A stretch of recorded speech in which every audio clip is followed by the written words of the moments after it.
This is Gus Robinson's rocket called Flying Machine. It's an Apogee rocket, painted silver, 2.2 inches in diameter, 47 inches long, 12.8 ounces. This is a three-stage, it's a cluster.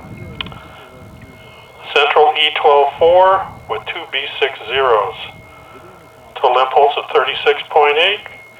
We're looking for a shoot at Apogee, so launching in 5, 4, 3, 2, 1, launch. And the pause separated properly.